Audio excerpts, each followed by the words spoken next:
Ngiyakubulela egameni likaJesu kuphi nakuphi lapho ukhona khona ukuphelekela naleli thuba lelihle lekulalela naye iRhapsody yamaqiniso lokuyincwadi lebhalwe ngumfundisi Chris Oyakhilome DSc DSc-DD. Lamuhla ngilesihlanu kuleshumi nesikhombisa enyangeni yaBhimbidvwane emnyakeni wa-2025. Lamuhla ke umfundisi uthi inhlakanipho yaNkulunkulu lefihlakele. Amen. Kuba 1 Corinthians 2:7-8 uthi kofa sikhuluma inhlakanipho yaNkulunkulu leyimfihlo lefihlakele. uNkulunkulu layimisa umhlaba ungakasekelwa ukuthi ibe luvumo lwethu. Ayatiwa ngisho nangomunye webaholi balesikhathi salamuhla ngoba kube bebayadi ngabe abayibethelanga inkosi engadimulo. Amen. Umhlatshelo waJesu Kristu waba imfihlakalo impela. Sathane asidala lesidaliwe futhi angesiyulo wati konke akazange kwati kubaluleka lokuphelele kwemsebenzi wekukhula kwaKristu. IBhayibheli liveta leliqiniso ku-1 Corinthians 2:7-8 malithi kofa sikhuluma inhlakanipho yaNkulunkulu leyimfihlo lefihlakile kuNkulunkulu layimisa umhlaba ungakasekelwa ukuthi ibe luvumo lwethu.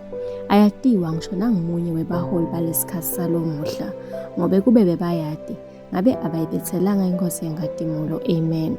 Lapha baholi baletikhathi bebangayadi inhloso yokugcina emhlatshelo waKristu.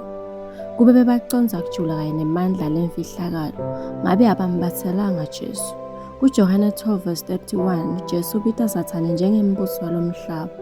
Lokuhambisa nencazelo yemandla emhlaba emnyama kulamavesi langenhla. Kungathi kwaSathane netikhulu takhe kelicebo leliphakeme kubufakazi lenhlakanipho lefihlakele yaNkulunkulu.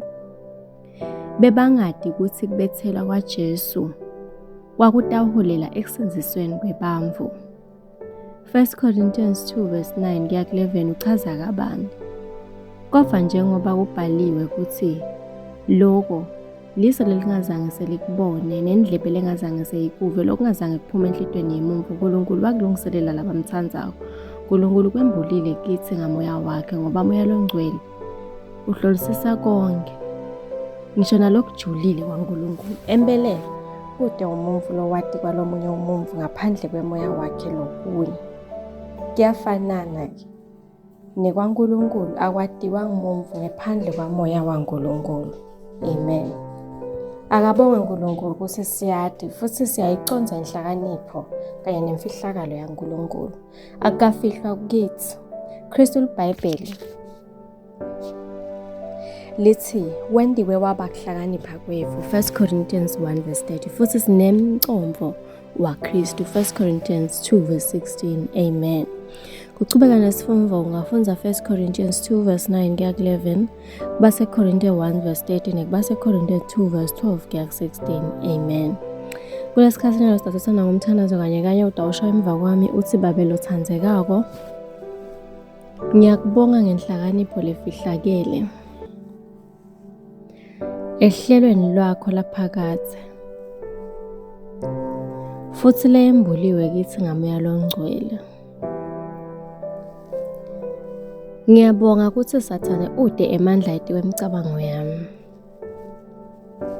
futhi angeke afinyelele kulolu hlelo lolungiselele lona.